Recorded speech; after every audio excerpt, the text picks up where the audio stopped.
19শে August আমি ফোমের বিছানায় শোয়া, 20শে আগস্ট আমার বাবা হসপিটালাইজড, আমি হাসপাতালের ফ্লোরে শোয়া, 21শে আগস্ট ওনাকে দাফন করে আমি আমার এক রিলেটিভের ফ্লোরে শোয়া। ওয়েস্টার্ন কান্ট্রিগুলোতে 17 বছর বয়স থেকেই অ্যালার্ম শুরু হয়ে যায়। তুমি কিন্তু আগামী বছর 18 হয়ে যাচ্ছ। আলাদা হয়ে যেতে হবে। তোমার প্ল্যান কি? কি ইনকাম করবা? দ্যাটস ওয়াই স্টারবার্গে কাজ করে, ম্যাকডোনাল্ডসে কাজ করে। যা পায় তাতেই কাজ করে, but he has to earn, she has to earn. আমাদের বাংলাদেশে 24 বছর বয়সে একটা ছেলে বিশ্ববিদ্যালয়ে পড়ে, সিঙ্গারা খাওয়ার টাকা বাবার কাছ থেকে নিয়ে আসে। আমি এখন পর্যন্ত প্রায় 25টা পজিশনে কাজ করেছি। কারণ টিচার তো সে চিন্তা করে আমি তো টিচার, আমি তো মহান। আমি তো অ্যাপ্রিশিয়েট করব আমার চেয়ে আরেকটু মহান যে চেয়ে। মেন্টর চিন্তা করে যে না, আমার তো ওকে মহান বানাতে হবে। 2025 এর পর থেকে তো আপনি অ্যাটিটিউড বেসড হায়ারিং দেখবেন। যে ভাই তোমার দক্ষতাও দেখতে চাই না, জ্ঞানও দেখতে চাই না। আমি তোমাকে বদ্ধ রুমে ঘরের ভেতরে আমি রেখে দিব। চারদিকে ক্যামেরা থাকবে। আমি দেখব তুমি কোন সিচুয়েশনে কি আচরণ করতেছো। এরপরে আমি তোমাকে আমার টিমের সঙ্গে তুমি কি করতে পারবে আমার জন্য? যা বলবেন তাই করতে পারবো। আচ্ছা, কবে থেকে করতে পারবা? যেদিন বলবেন সেদিন পারবো। Any time means no time. Any day means no day. Any work means no work. Anywhere means you are nowhere.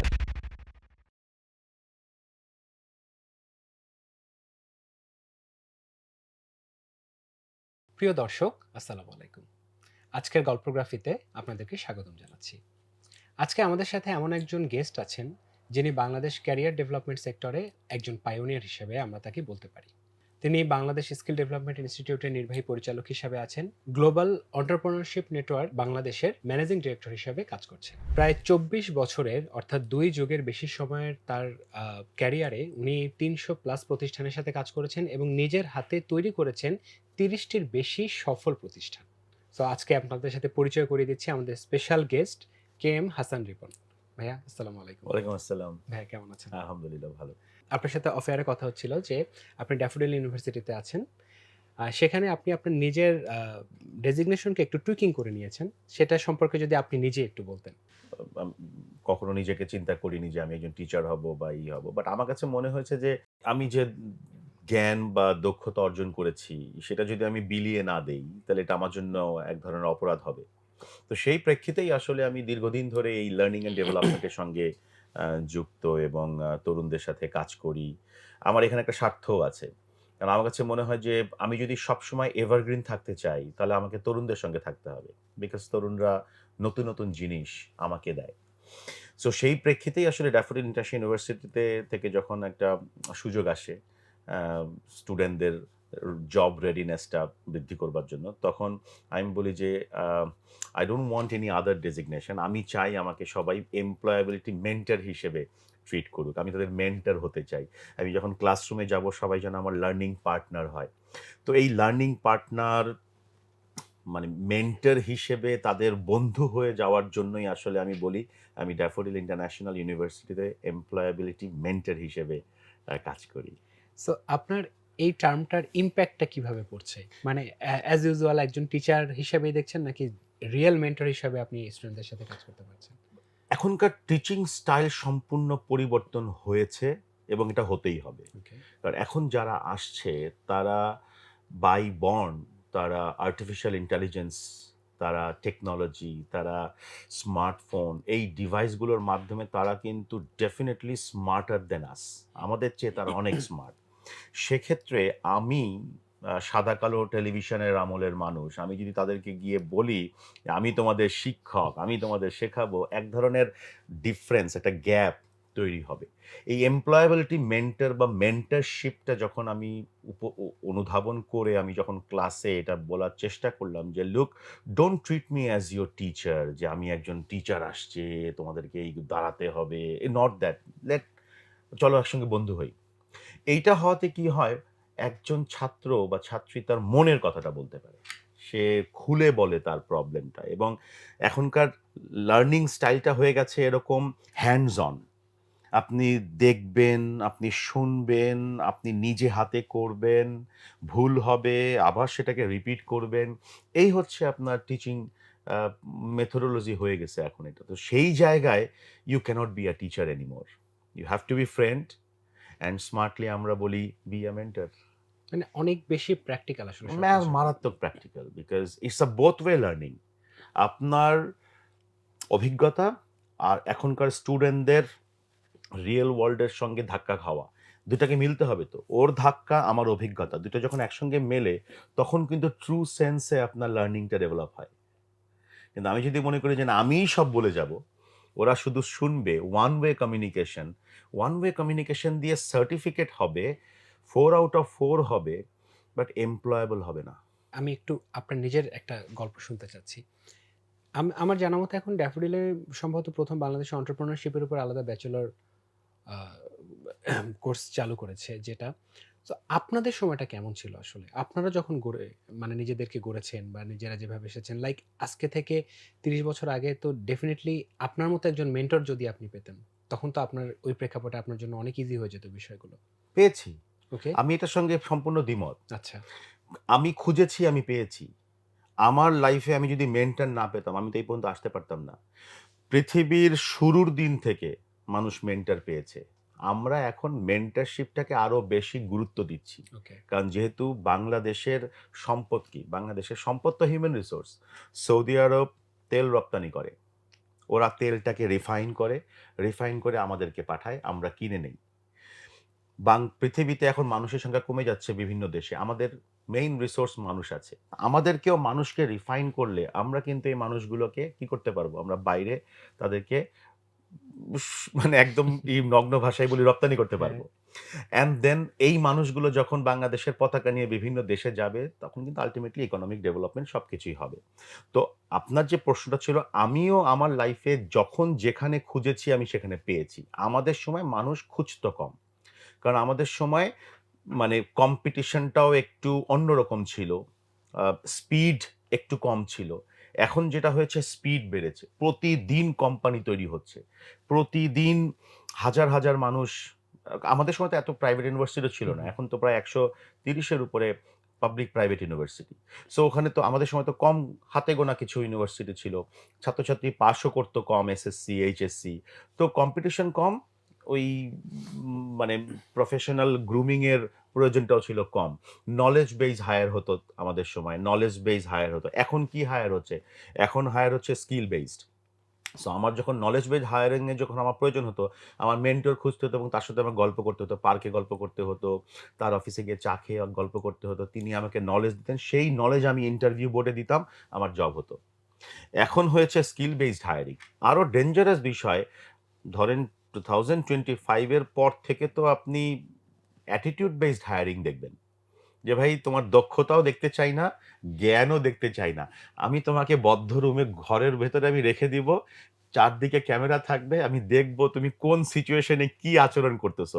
এরপরে আমি তোমাকে আমার টিমের সঙ্গে that's called the attitude based, and already fortune 500 কোম্পানির অনেক কোম্পানি ইন্ট্রোডিউস করেছে এই attitude based hiring. So mentor সবসময়ই ছিল। খোঁজার তাগিদটার উপর নির্ভর করে। তো আমি তো একটু বিপরীতগামী না, হয়ে ইটস বললাম। ইটস ইটস বাট কমপ্লিটলি ওকে ভাইয়া। মানে এটা জানার জন্যই আসলে। হুম, সো এখনকার প্রেক্ষাপটে আপনি খুব মানে ভাইটাল দুটো পয়েন্ট বলেছেন। একটা হচ্ছে নলেজ, একটা হচ্ছে স্কিল। সো আপনি অলমোস্ট আপনার ক্যারিয়ারে প্রায় লক্ষাধিক মানুষকে তাদের ক্যারিয়ার চুজ করতে হেল্প করেছেন। তাদেরকে ক্যারিয়ারকে সামনে এগিয়ে নিয়ে যেতে ক্যারিয়ার গ্রোথ নিয়ে কাজ করেছেন। সো এই জেনারেশন এই ২ টা ডিস্টিংগুইশ করতে পারছে কিনা বা করলেও এই ২ টারই যে প্রয়োজন আছে বা ২ টা একই সাথে নিয়ে যে এগিয়ে যাবার বিষয়টা, এটা যদি কিভাবে হতে পারে সমন্বয়টা আমাদের অডিয়েন্সকে যদি আপনি একটু বলেন? আমরা এখন একটা মানে ট্রানজিশন এর মধ্যে আছি। আর ট্রানজিশন পিরিয়ড সবসময় একটু চ্যালেঞ্জিং হয়। আমাদের ট্রানজিশনটা হচ্ছে এই যে কিছুক্ষণ আগে বললাম, নলেজ বেস সোসাইটি করব, স্কিল বেস সোসাইটি করব না অ্যাটিটিউড বেস হুম, সোসাইটি করব। আমরা একটা ট্রানজিশন এর মধ্যে আছি। আমাদের টিচাররা বলছে মেমোরাইজ করো। কারণ যুগ ধরে মেমোরাইজেশন এর মাধ্যমেই আমরা পেপার বেসড পেন্সিলের মাধ্যমে অ্যাসেসমেন্ট দিয়েছি। হুম। তো টিচাররা বলছে মেমোরাইজ করো। ছাত্ররা বলছে মেমোরাইজ করব, তাহলে দক্ষতা কি হবে? তো ওরা আমাদের কাছ থেকে শোনে যে দক্ষ হও, টিচারদের কাছ থেকে শোনে সিজিপিএ পাও, আবার কোম্পানিগুলো অনেকে বলছে না তোমার আচরণ দেখে চাকরি দিব। সো এই যে ট্রানজিশন পিরিয়ডে একটু চ্যালেঞ্জিং অবস্থা আছে, যে কারণে আমাদের তরুণদের মধ্যে একটু কনফিউশন আছে। সো কনফিউশনের কারণে যেটা হচ্ছে যে অ্যাকচুয়ালি জব মার্কেটের জন্য যে প্রিপারেশনটা, এই প্রিপারেশনটা কনভোকেশনের পরে স্টুডেন্টরা শুরু করে আচ্ছা। জব মার্কেটের প্রিপারেশনটা, যেটা আসলে হওয়া উচিত নয়। উন্নত দেশগুলো কনভোকেশনের আগেই, গ্র্যাজুয়েশনের আগেই বা কোর্স শেষ হওয়ার আগেই ওই কোর্সটাকে কিভাবে ব্যবহার করবে তার ট্রেনিংও পাশাপাশি চলতে থাকে। আমি টংজি ইউনিভার্সিটিতে পড়াশোনা করেছি কিছুদিন। সো টংজি ইউনিভার্সিটিতে গিয়ে দেখেছি গ্র্যাজুয়েশনের মাঝামাঝি সময়ে ছাত্ররা ইন্টার্নশিপের জন্য একদম ফরমাল ইন্টারভিউ দিচ্ছে। আচ্ছা। এবং এমপ্লয়াররা আসছে, এমপ্লয়াররা এসে বলছে যে ২ বছর পর আমি আবার আসবো। বাট এই ডিমান্ডগুলো আমার আছে। এগুলো আমি দেখতে চাই তোমাদের মধ্যে আছে। চলে যাচ্ছে। ২ বছর পর আবার আসছে। সো কয়েকটা ধাপে ওদের ইন্টারভিউ সেশন হচ্ছে এমপ্লয়ারদের কাছে। টংজি ইউনিভার্সিটি চায়নাতে। চায়না আজকে কোথায়? হুম, লার্জেস্ট হুম। কান্ট্রি শুধু না, এখন রিচেস্ট কান্ট্রিও অলমোস্ট হয়ে গেছে। কারণ কি? ওরা ওই জব রেডিনেসটা কোন সময় দিচ্ছে? আর আমরা কোন সময় দিই? নরমাল একটা পাইথন কোর্স শুরু করেন। ৩ মাসের পাইথন কোর্স। ৩ মাস পর ছেলেটা পাইথন কোর্স শেষ হবে। পাইথনের উপরে সে একটা সার্টিফিকেট পাবে। এখন সেটাকে ব্যবহার করবে কোথায়?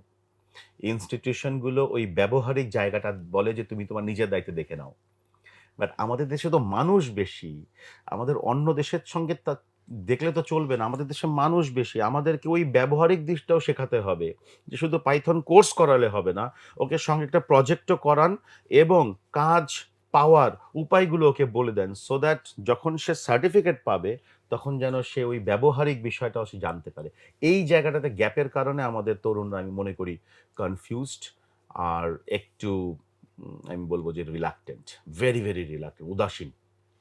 এই উদাসীনতার প্রসঙ্গে ভাই একটা প্রশ্ন আসলো। যেটা হচ্ছে যে মানে আমাদের জব নেচারের জন্য আমাদেরকে প্রচুর রিক্রুটমেন্টের মধ্যে দিয়ে যেতে হয়। সো দেখা যায় যে অনেক সময় আমরা আমাদের আশেপাশের অনেকেই বলতে থাকে যে, "ভাই জব নেই, চাকরি হচ্ছে না, কিছু করছি না।" বাট আমরাই যখন আবার আ ইন্টারভিউ কল করছি, সেই ক্ষেত্রে এই যে উদাসীনতার যে বিষয়টা হয়তো সিভি ঠিক মতো দিচ্ছে না বা দিলেও যে পরীক্ষা থাকে সেখানেও যে ফার্স্ট যে অ্যাসেসমেন্ট সেখানে কিছু নেই।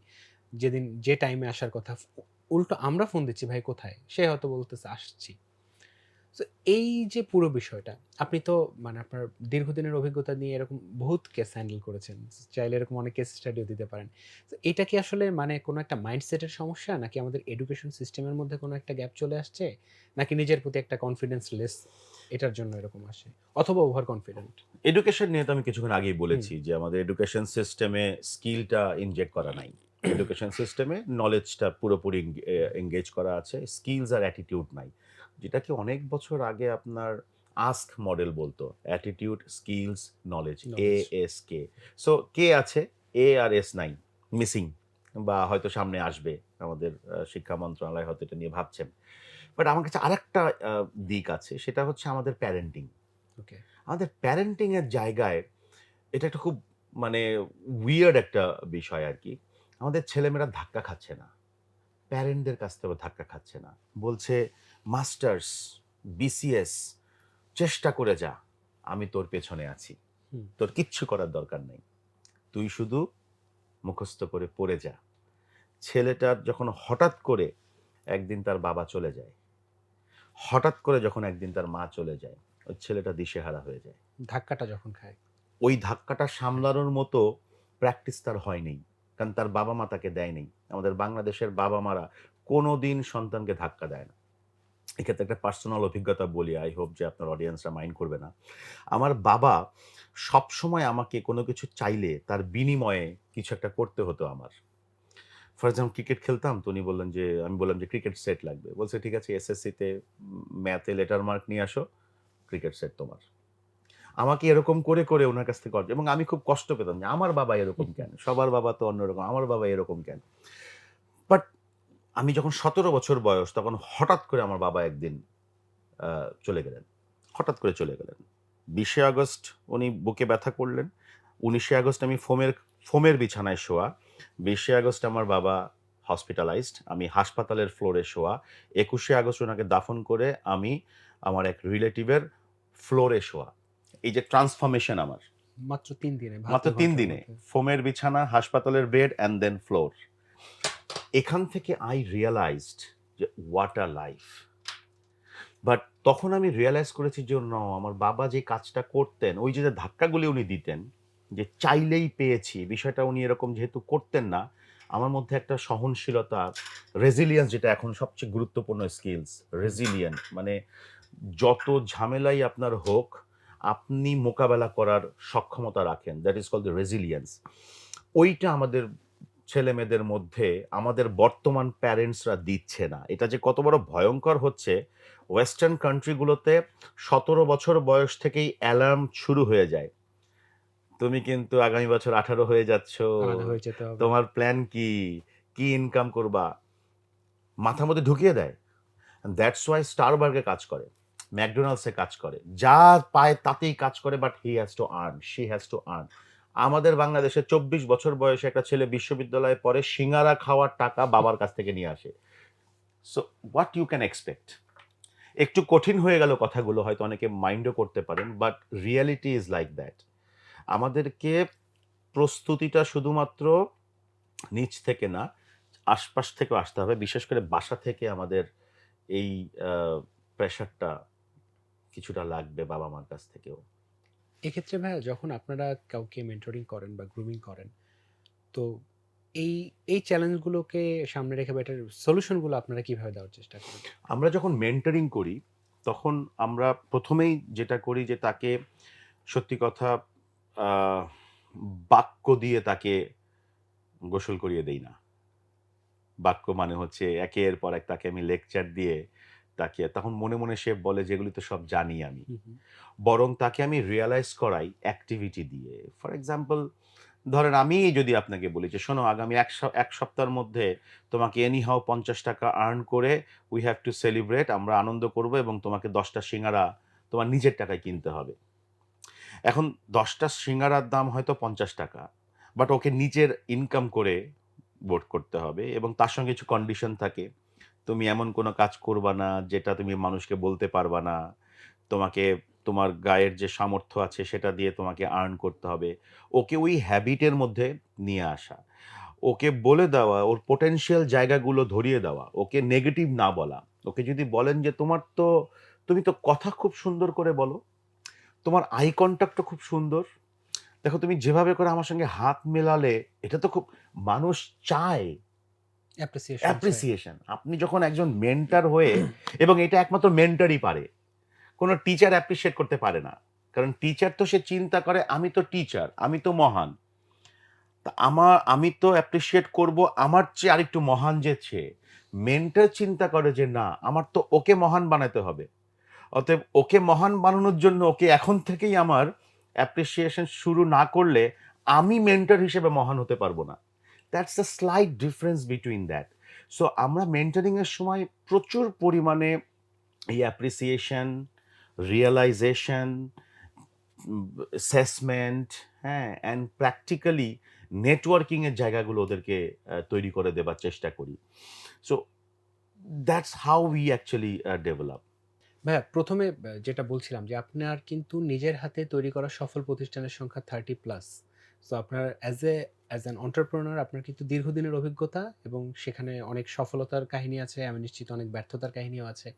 বাট এই ওভারঅল জার্নিটাকে আপনি কিভাবে দেখেন বা কিভাবে এখান থেকে যদি আপনি জিস্ট তুলে এনে আমাদের অডিয়েন্সকে বলতে চান, সেক্ষেত্রে আপনি কোন জিনিসগুলো বলবেন? আমি ব্যক্তিগতভাবে মনে করি, আমি যেহেতু অনেকগুলো প্রতিষ্ঠানের সাথে কাজ করেছি এবং আমি খুব প্রাউডলি বলি, আমি এখন পর্যন্ত প্রায় 25টা পজিশনে কাজ করেছি। আচ্ছা। বিভিন্ন লেয়ারে। একদম ইন্টার্ন থেকে হয়তো টপ পজিশন পর্যন্ত, এবং এখন কিছু পজিশনে আমি ইতিমধ্যেই কাজ করছি। তো আমার কাছে সবসময় মনে হয়েছে কি জানেন? যে আপনার যদি একটা কাজের ওনারশিপ থাকে, ইউ ক্যান ডেভেলপ। মানে ওনারশিপটা।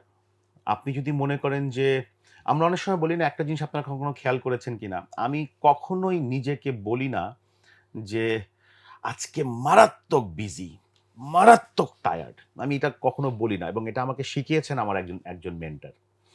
আমি উনাকে একদিন বলেছিলাম যে উনি আমাকে বলে যে, "তুমি কি করছো?" আমি বললাম, "স্যার চরম ব্যস্ততা, চরম ঝামেলার মধ্যে আছি।" তো উনি শুনে বলছে, "ঠিক আছে তুমি আমার সঙ্গে দেখা করো।" তো আমরা দেখা করলাম। মিটিং শেষে উনি আমাকে বলে, "রিপন, তুমি যে বলছো না যে চরম ব্যস্ত, মারাত্মক বিজি, জানো আমরা সারা জীবন আল্লাহর কাছে এটাই চাই যে আল্লাহ আমাকে অনেক ব্যস্ত করো। আল্লাহ আমাকে অনেক বিজি করো, অনেক কাজ আমাকে দাও।" চাওয়ার পর যখন কাজগুলো আসে, যখন ব্যস্ততাগুলো আসে, ওটাকেই আমরা আবার ধিক্কার দেই। সো তখন না ব্রেইন এক ধরনের সিগন্যাল পায়।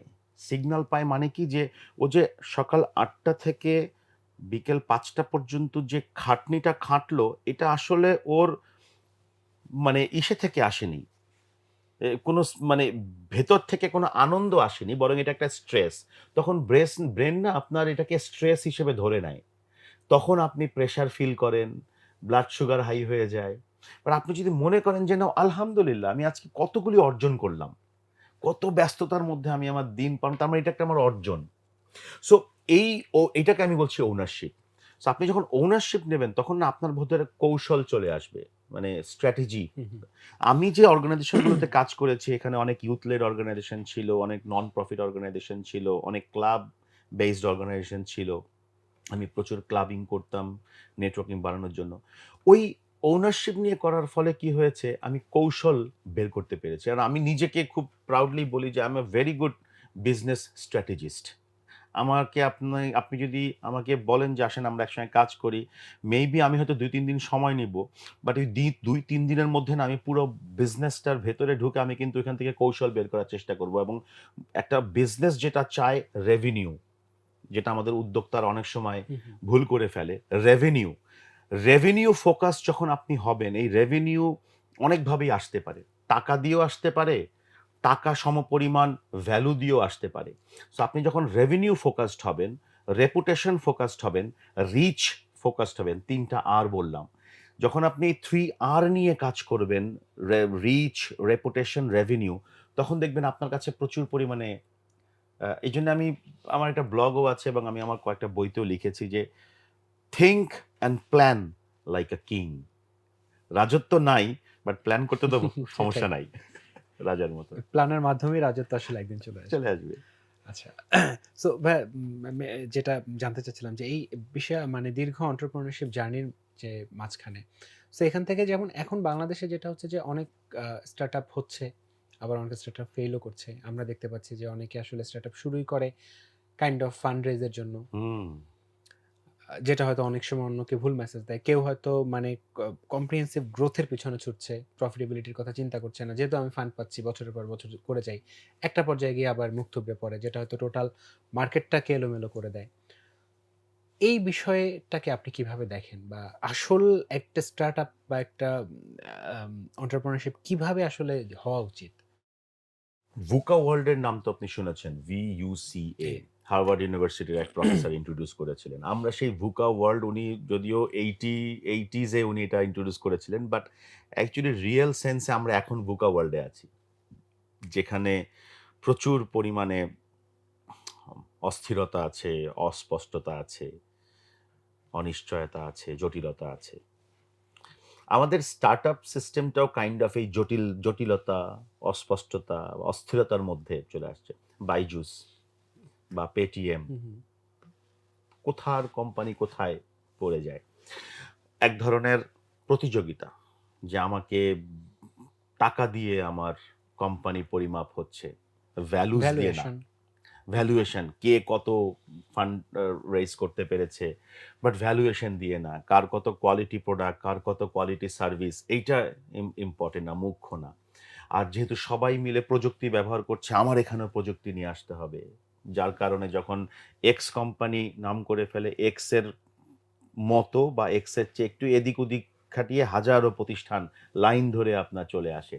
কিছু জায়গায় আমি যেহেতু এই entrepreneurship কোচিং এবং মেন্টরিং এর সঙ্গে যুক্ত এবং বেশ কিছু ইন্টারন্যাশনাল এনজিওস বা গভর্নমেন্ট কিছু অর্গানাইজেশনে কাজ করেছি। আমি একদম রুরাল এলাকায় গেছি। মানে বাংলাদেশের একদম রুরাল। আমি উখিয়াতে গিয়ে দেখেছি ভেরি সাস্টেইনেবল বিজনেস করছে। বিশ্বাস করবেন না। আমাদের শহর কেন্দ্রিক স্টার্টআপ বা ব্যবসার চেয়ে ভেরি সাস্টেইনেবল বিজনেস এবং স্টার্টআপ তৈরি করছে আপনার রুরাল। ওকে। উখিয়ার মতো জায়গায়, সাতক্ষীরার মতো জায়গায়, খুলনাতে যেই জায়গাগুলো আমরা সচরাচর দেখি না। পেপার পত্রিকায় হয়তো ঢাকা অথবা চিটাগং বেসড বা প্রাইভেট ইউনিভার্সিটি বেসড স্টার্টআপস গুলোকে নিয়ে আমরা নাড়াচাড়া করি। কিন্তু ওই জায়গাগুলোতে কিন্তু ভালো প্রবলেম একটাই, ওখানকার বিজনেসগুলো মানে রুরাল এরিয়ার বিজনেসগুলো আপনার ফর্মালাইজড ওরা করছে না। এই জায়গাটাতে আমাদের একটা চ্যালেঞ্জ আছে। যেমন অনেকে ব্যবসা করছে, ট্রেড লাইসেন্স নাই। হুম। ব্যবসা করছে, ব্যাংক অ্যাকাউন্ট নাই। ওরা মনে করে আমার ব্যাংক অ্যাকাউন্ট করতে গেলে যে আমার ঝামেলাতে তো আমার ব্যবসা ক্ষতি হবে। ওই সেন্সটা নাই। But they are doing good. আমাদের বাংলাদেশে ঢাকা শহর ভিত্তিক যে প্রতিষ্ঠানগুলো আছে সেখানে এক ধরনের অস্থিরতা চলছে। আর আমি আরেকটা জিনিস আমার কাছে খুব খারাপ লাগে, সেটা হচ্ছে, খারাপ বলব না, মানে একটু অবাক লাগে। সেটা হচ্ছে আমি এরকম অনেক মানুষকে চিনি যারা আইডিয়া তৈরি করা যাদের কাজ, আইডিয়া তৈরি করবে, আইডিয়া কম্পিটিশনে যাবে, আইডিয়া অ্যাওয়ার্ড পাবে, দেন ওই আইডিয়া ডিসলভ হয়ে যাবে। ৪ টা বললাম। আইডিয়া তৈরি করবে, আইডিয়া কম্পিটিশনে যাবে, উইন করবে, ডিসলভ রিজলভ করবে, হয়ে আবার যাবে। আরেকটা কম্পিটিশনে সে আবার আরেকটা আইডিয়া তৈরি করবে। এই চলছে। মানে মাঝখান থেকে কিছু ফান্ডিংও আসবে। মাঝখানে কিন্তু খান্ডিংও আসবে, ওইটা নিয়ে কিছু নাড়াচাড়া হ্যাঁ। হবে, অ্যান্ড দেন নাই। সো এইটা কিন্তু সিরিয়াসলি এটা একটা বড় অ্যালার্মিং, হ্যাঁ? যে এবং অনেক অর্গানাইজেশনও আছে যারা এই জিনিসগুলো নিয়ে তারা চিন্তা করছে, এবং অনেক ক্ষেত্রে আবার আইডিয়া চুরি হয়ে যাওয়ারও হুম, হুম, হুম। অভিযোগ আমরা শুনছি যে এরকম ছোটখাটো কিছু কম্পিটিশন করে অ্যাকচুয়ালি তারা আইডিয়াগুলো নিচ্ছেন, আইডিয়াগুলো যার মেইন আইডিয়া তার খবর নাই, ও পিচ করছে কোথাও, হ্যাঁ। কোথাও না। সো এই জায়গাগুলোতে আমাদের একটা বিশাল মানে ইকোসিস্টেম, যেটাকে আমরা আসলে গ্লোবাল এন্টারপ্রেনিউরশিপ নেটওয়ার্ক নিয়ে আমরা কাজ করছি, এটা প্রায় ২০০ টা দেশের নেটওয়ার্ক। আমাদের এখানের মূল বিষয়টাই আমরা করি, সেটা হচ্ছে এই এন্টারপ্রেনিউরিয়াল ইকোসিস্টেমের প্রত্যেকটা স্টেক হোল্ডারকে একযোগে কাজ করতে হবে। আপনি বলছেন, মোটিভেশন দিচ্ছেন যে আইডিয়া তৈরি করো, আমরা আছি। আচ্ছা, আইডিয়া তৈরি করার পর ও কোথায় যাবে? ও যাবে হচ্ছে ধরেন আপনার বিজনেস ফর্মালাইজেশন এর জন্য হয়তো সে সিটি কর্পোরেশনে যাবে। তো সিটি কর্পোরেশন কি আমাদের স্মার্ট? সিটি কর্পোরেশনের পরে ও হয়তো তার প্রোডাক্ট সার্ভিস লাইসেন্সের জন্য সে আরেকটা অথরিটির কাছে হুম, যাবে। হুম। তার আইডিয়া পেটেন্ট করা যায় কিনা বা তার আইডিয়াকে সুরক্ষিত করার জন্য সে হয়তো আরেকটা স্টেক হোল্ডারের কাছে যাবে। সে কি স্মার্ট? ফান্ডিং এর জন্য সে হয়তো আপনার বাংলাদেশে ভেঞ্চার ক্যাপিটাল ব্যাংকস গুলোতে যাবে। ব্যাংকগুলো কি আ স্মার্ট? তো আল্টিমেটলি আমরা মোটিভেশন দিলাম, ও উদ্যোক্তা হবে সেটাও ভাবলো, এবং সে দৃঢ় মনোভাব নিল যে হ্যাঁ, আমি জব সিকার হতে চাই না, আমি জব ক্রিয়েটর হতে চাই। তো ক্রিয়েটরও হলো, সিদ্ধান্তও নিল। বাকি যে স্টেক হোল্ডার গুলো তাদের স্মার্টনেস এর অভাবের কারণে ও তো ক্রিয়েটর হয়েও কিছু করতে পারল না। তো এই জায়গাগুলো নিয়ে আমরা কাজ করছি যে এটাকে কিভাবে স্ট্রেনথেন করা যায়। বাংলাদেশে কিন্তু সবগুলো পিলার ঠিকমতো কাজ করলে হুম, হুম, হুম। বাংলাদেশ কিন্তু ওয়ার্ল্ড এর নাম্বার 1 এই জব ক্রিয়েটর প্রোডিউস আ দেশ হবে। কিন্তু সমস্যা হলো যে এই ওয়ান স্টপ সলিউশন হচ্ছে না আমাদের বাংলাদেশে।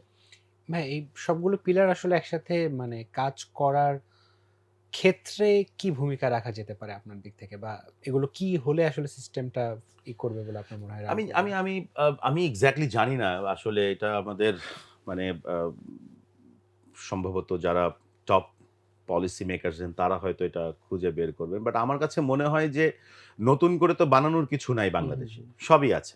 বাংলাদেশে ভেঞ্চার ক্যাপিটালস আছে, বাংলাদেশে ব্যাংকস আছে, বাংলাদেশে সেন্ট্রাল ব্যাংকের পলিসি আছে, বিডার মতো প্রতিষ্ঠান আছে। সেখানে আপনার আ টোটাল পলিসি ড্রাফট করা আছে। সিটি কর্পোরেশন রেডি আছে। উপজেলা পর্যন্ত আপনার অনলাইনে আপনি চাইলে আ ট্রেড লাইসেন্স, প্রোডাক্ট লাইসেন্স সব নিতে পারবেন। ট্রেনিং ইনস্টিটিউশনস আছে, মেন্টররা বসে আছে, ইন্টারন্যাশনাল এজেন্সিগুলো ফান্ডিং নিয়ে আসছে, বিভিন্ন আইএনজিও গুলো প্রজেক্ট নিয়ে আসছে উদ্যোক্তাদের ফ্রি ট্রেনিং এবং ফান্ডিং দেওয়া, সব বাংলাদেশে আছে। তার মানে তো সবকিছু আসলে আছে। বাংলাদেশে সব আছে। হ্যাঁ, এক টেবিলের মধ্যে আছে, বাট প্ল্যাটার নাই। ওকে। বুঝছেন? মানে আপনার ওই কোনটার হোটেল সাথে কোনটা মানে চুজ করতে হবে নাই, ওই আইডিয়াটা ওইটা আসলে নাই। কারো বাট কাছে নাই। বাংলাদেশে সব আছে। আমি বলব যে এই সরকারকে আমরা ধন্যবাদ দিব, মাননীয় প্রধানমন্ত্রীকে। কারণ উনি তো সংসদে বলেছিলেন উদ্যোক্তা হও। সো আমরা ধন্যবাদ দিব। কিন্তু আমার মনে হয় মাননীয় প্রধানমন্ত্রী আ এটাকে শুরু করে দিয়েছেন উদ্যোক্তা উন্নয়ন। এখন মাননীয় প্রধানমন্ত্রীর আরেকটু নজর লাগবে। সেটা হচ্ছে যে এটা ওয়ান স্টপ সলিউশন হিসেবে কাজ করছে কিনা। মাননীয় প্রধানমন্ত্রী যেদিন এটা দেখে ফেলবেন, তখন দেখবেন যে এটা আপনার হয়ে গেছে। বিকজ আছে তো সবকিছু। এখন কাজ করা তো প্ল্যাটার লাগবে। এই প্ল্যাটারের মধ্যেই সব সব সাজানো নিয়ে থাকবে। আসতে হবে। জি, ভাই আপনি আবার আপনার এমপ্লয়াবিলিটি জি। মেন্টর হিসাবে যে আপনার যে জার্নি সেখানে একটু চলে আসি। সো আপনি স্টুডেন্টদেরকে পড়াচ্ছেন, মেন্টরিং করছেন, প্লাস এতদিনের আপনার এক্সপেরিয়েন্স আছে রিয়াল লাইফে। সো এখনকার যারা ফ্রেশার বা যারা এমপ্লয়মেন্টের আন্ডারে এখনো আসেনি, যারা খুঁজছে, এই ক্ষেত্রে কোন প্রবলেমগুলো তারা বেশি ফেস করছে? হয়তো তারা এটা বুঝতেও পারছে না যে এই স্কিলটা তার নেই বা এই নলেজটা নেই বা এই অ্যাটিটিউডটা নেই। একদম ১ম আপনি যে ৩ টা ট্রেটের কথা বলেছিলেন। সো এই ক্ষেত্রে যদি আপনি আমাদের অডিয়েন্সকে কোনো একটা টিপস দিতে চান যে ৩ টা বা ৫ টা কাজ আসলে ওদের খুবই মন দিয়ে করা উচিত এবং খুবই জরুরি ভিত্তিতে করা উচিত, গুরুত্ব দিয়ে করা উচিত। আমি সবসময় বিশ্বাস করি এবং আমি এখনো এটা মানি এবং আমি নিজে এভাবে চলি। আমি যদি কোনো জিনিস চাই এবং সেটা যদি আমি আসলে মন থেকে চাই, তাহলে অটোমেটিক ব্রেন আমাকে ক্লু দেয়া শুরু করবে। আমাদেরকে আল্লাহ এভাবে করেই বানিয়েছেন। আমরা সৃষ্টি হয়েছি এভাবে। তো আমাদেরকে, আমি আপনার অডিয়েন্স, আমাদের তরুণদেরকে বলবো যে ফার্স্ট কি করতে চাই, এটা আমাকে আগে কাগজে লিখতে হবে। হার্ভার্ড ইউনিভার্সিটির একটা রিসার্চ ছিল। ওনারা এমবিএ স্টুডেন্টদের বলছিল যে, "তোমাদের কার কি ভিশন, স্বপ্ন?" সবাই হাত তুলেছে আমার। তো বলছে, কারা মনে রেখেছো?" তো এরা মনে রেখেছে। কারা খাতায় লিখেছো? তো দেখা গেছে যে আপনার 10% খাতায় লিখেছে, বাকি 90% মনে রেখেছে। ১০ বছর পর দেখেছে যারা খাতায় লিখেছিল, তারা ওই ৯০% সমপরিমাণ আয় করছে। মানে ওই ৯০% যা আয় করছে এই এই ১০ জন 10% তাই তাই আয় আয় করছে। আর্ন করছে। তার মানে খাতায় লেখাটা অনেক। তো প্লিজ আমি বলব আপনার স্বপ্ন ১ম এ আপনি খাতায় নিয়ে আসেন। ছোট্ট স্বপ্ন হোক। যে আমি আগামী মাসের বা মার্চের ১ তারিখে আমি এরকম একটা এক্সিকিউটিভ টেবিলে বসতে চাই। সেটা আমার নিজের প্রতিষ্ঠানের হোক অথবা আরেকজনের প্রতিষ্ঠানে হোক, আমি মার্চের ১ তারিখে, এপ্রিলের ১ তারিখে আমি বসতে চাই। এই ডেটটা আপনি আপনার ব্রেইনে দেন। That's your first task. মানে শুধু ভিজুয়ালাইজ করলেই চলবে না, না। আমাকে একদম আমার চোখের সামনে যেন একদম চলে আসে চোখের জিনিসটা। সামনে। হ্যাঁ, অ্যান্ড সেটাকে ভিজিবল করে রাখেন। ভিজিবল করে রাখা। পড়ার টেবিলে রাখেন, এই রাখেন এবং ডেডলাইন ৩০শে এপ্রিল, ৩০শে এপ্রিল, ৩০শে এপ্রিল। কি করব? আমার এক্সিকিউটিভ টেবিল লাগবে, এক্সিকিউটিভ টেবিল লাগবে। That's your first job. Number ২, এখন আপনি যে জব করবেন, আপনি একটু নিজের সমালোচনা করেন। যেটাকে আমি বলি সেলফ অ্যাসেসমেন্ট। নিজের সমালোচনা করেন। একদম এটা কোনো মানুষের সামনে না। হুম, কারণ হুম। আমিও যখন আপনার সামনে আমাকে সমালোচনা করব, আমি আসলটা বলব না আপনার কাছে। এটা আমার নেচার। আমাদের হিউম্যান এর নেচার। বাট আমি যখন একা থাকবো, একটা আয়না থাকবে বা আমি একা, রিপন, তুই তো মানুষের সামনে কথা বলতে পারিস না। লিখে রাখবো। আমার কথা বলা এনিহাউ শিখতে হবে।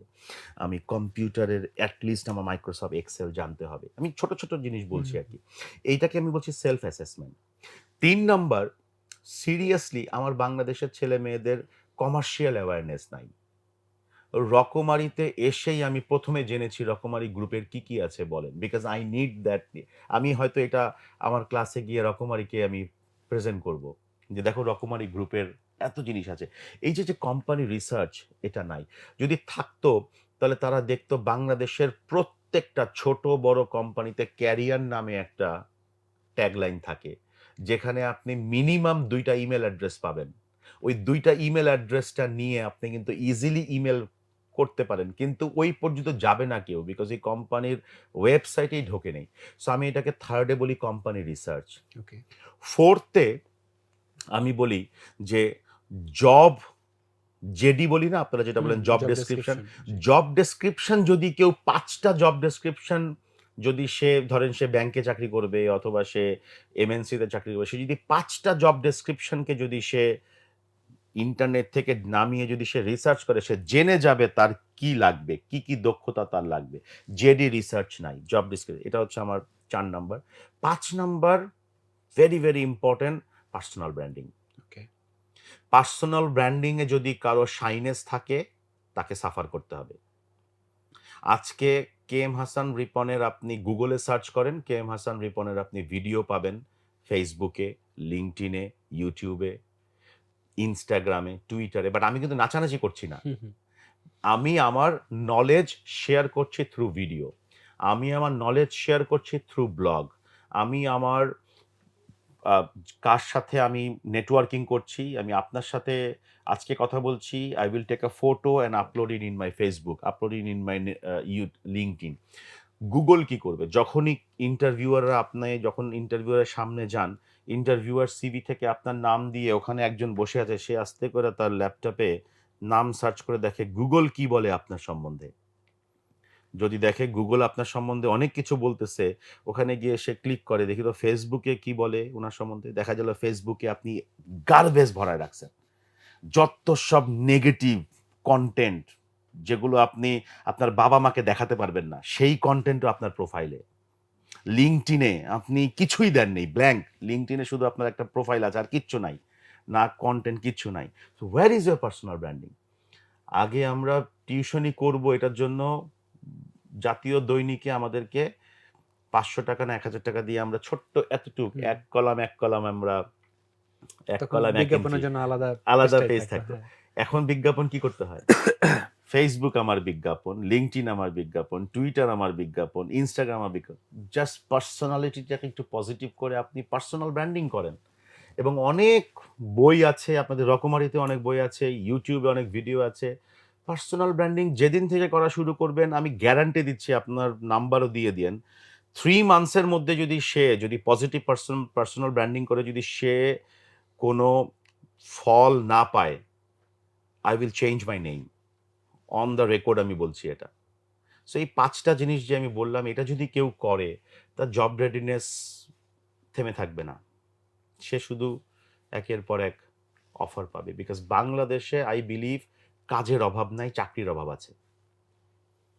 কাজের কোনো অভাব নাই, বাট চাকরির অভাব আছে। এই শব্দটাই ভাই যদি আরেকটু এলাবোরেট করেন, খুবই ইন্টারেস্টিং যে কাজের অভাব নেই কিন্তু চাকরির অভাব আছে। তার মানে সে কাজ করতে পারবে। কাজ করতে পারবে, ইনকামও করতে পারবে, চাকরি করতে পারবে না। চাকরি পাবে না সহজে। ফর এক্সাম্পল আমাকে ফেসবুকে বলে, "ভাই আমাকে একটা চাকরি দেন।"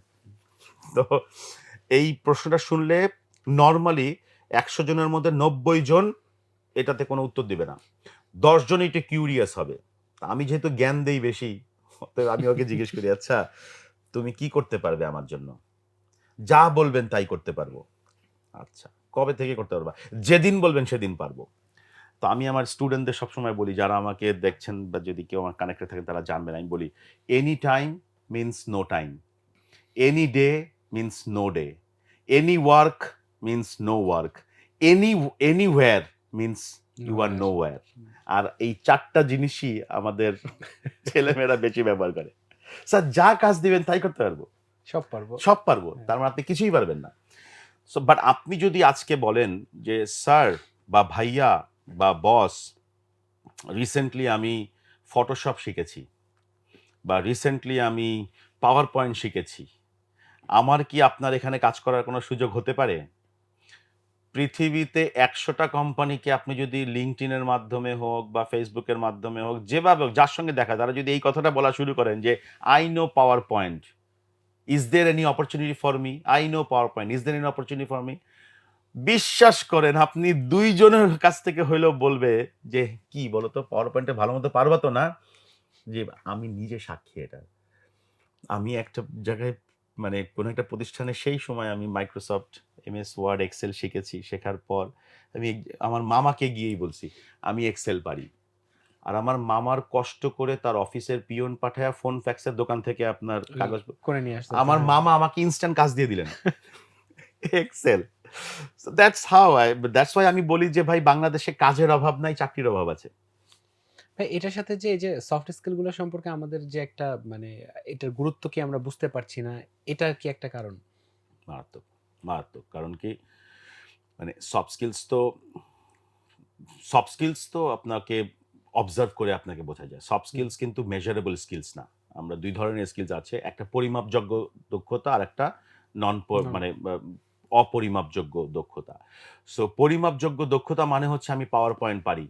তার মানে আমি জানি ওকে আমি কাজ দিব, ও পাওয়ার পয়েন্ট তৈরি করবে, আমি মিলিয়ে দেখব, হ্যাঁ ঠিক হয়েছে। আর নন অপরিমাপযোগ্য মানে হচ্ছে যেগুলো সফট স্কিলস। ধরেন কমিউনিকেশন। মানে আপনার ওই পার্সোনাল ব্র্যান্ডিং এর ওই প্রসঙ্গটা থেকেই মানে রাইট। সম্পূরক প্রশ্নটা আসলো। সো ধরেন পার্সোনাল ব্র্যান্ডিং। পার্সোনাল ব্র্যান্ডিং এ আমি কিন্তু আপনার পরিমাপযোগ্য মানে Microsoft Excel এর চেয়ে আমি দেখব ছেলেটা রাগ হয়ে কথা বলছে। আচ্ছা ছেলেটা যখন কথা বলছে তার মধ্যে কি একটু ফান ভাব আছে, একটু হাসি ভাব আছে? আচ্ছা এই ছেলেটার চোখটা কি ভালো? কারণ আপনি তো আপনার একজনকে কাজ দেবেন, বলবেন যে, "হ্যাঁ, তুমি আমার টিমে এসে যুক্ত হও।" ওই টিমে হয়তো আরো ৫ জন ছেলেমেয়ে আছে। তো ওই ছেলেটা যদি চোখ ঠিক না থাকে, তার তাকানো যদি ঠিক না হয়, ও তো এই টিমে থাকতে পারবে না। সো এই সফট স্কিলসের জায়গাটা ভেরি ইম্পর্টেন্ট এবং এটা একদম এখান থেকে। মানে আপনার শরীরের আচার, আচরণ, বডি ল্যাঙ্গুয়েজ, হাত কিভাবে নাড়াচ্ছেন, কথা কিভাবে বলছেন, যেকোনো খারাপ সিচুয়েশনে বা কোনো একটা নতুন রুল চেঞ্জ হলো সেটাকে আপনি কিভাবে হজম করছেন, যেটাকে আমরা অ্যাডাপ্টেবিলিটি স্কিলস বলছি। একই কাজ আপনি একইভাবে বছরের পর বছর করছেন কিনা, যেটাকে আমরা ক্রিয়েটিভিটি বলছি। কাজের মধ্যে নতুনত্ব আনছেন কিনা, যেটাকে আমরা ইনোভেশন বলছি। যেকোনো সমস্যা আপনার মাথায় আসলে বা আপনার সামনে আসলে সেটাকে আপনি মানে ঘাবড়ে যান, রাগ হয়ে যান, নাকি আপনার মাথায় ক্লু চলে আসে যে, "আরে এটা তো এভাবে সলভ করা যায়।" তার মানে প্রবলেম সলভিং স্কিলস। একটা মানুষ যদি তার জীবনে communication, creativity, collaboration, problem solving এই ৪ টা জিনিসই বললাম, সি দিয়ে বুঝাইলাম আরকি যেন সবগুলিতেই সি হুম, আছে। হুম। এই ৪ টা জিনিস যদি প্র্যাকটিস করে, বাকি অন্য যত সফট স্কিলস আছে লিডারশিপ সব হয়ে যাবে। মানে these are very, very important and solving problems. বাংলাদেশে তো প্রবলেমেরই প্রবলেম। একজন মানুষ প্রবলেম সলভ করে বিলিনিয়ার হতে পারে বাংলাদেশে। বাট আমরা তো শুধু প্রবলেম দেখাই। একটা ছোট্ট এক্সাম্পল দেই। মানে ডেফিনিটলি এটা আমাদের অন্যান্য জায়গাতেও হয়তো কাজে লাগবে। আমার কাছে কি মনে হয় আমরা যেই আদর্শ বাংলাদেশ চাই না, এটা বর্তমানে মেট্রো রেলে আছে। আদর্শ বাংলাদেশ, সবার বাংলাদেশ, ভেদাভেদহীন বাংলাদেশ আপনি মেট্রো রেলে গেলে দেখতে পাবেন। মেট্রো রেলে কোনো ভিআইপি লাইন নাই, কোনো সিআইপি লাইন নাই, সবার এক। মেট্রো রেলে কেউ কারো বিরুদ্ধে কথা বলতে পারে না, বিকজ এখানে সিস্টেম চলে। বুঝছেন? হুম। মানে ট্রেনের দরজা বন্ধ হয়ে যায়, কারো কিছু বলার নাই। ট্রেনের দরজা খুলে যায়, কারো কিছু বলার নাই। এক ভদ্রলোক ট্রেনে উঠে ওই তার স্বভাবের কারণে সে বলে, "এই তাড়াতাড়ি ছাড়ে না কেন?" তো ওই লোক তাকে বলতে পাশ থেকে আরো ২ জন বলতেছে, "কারে বলেন?" বলার তো কেউ নাই। বাসে তো না হয় আপনি হয় হেল্পারকে বলতে পারেন অথবা ড্রাইভার সাহেবকে বলতে পারেন। এখানে তো বলার কিছু নাই।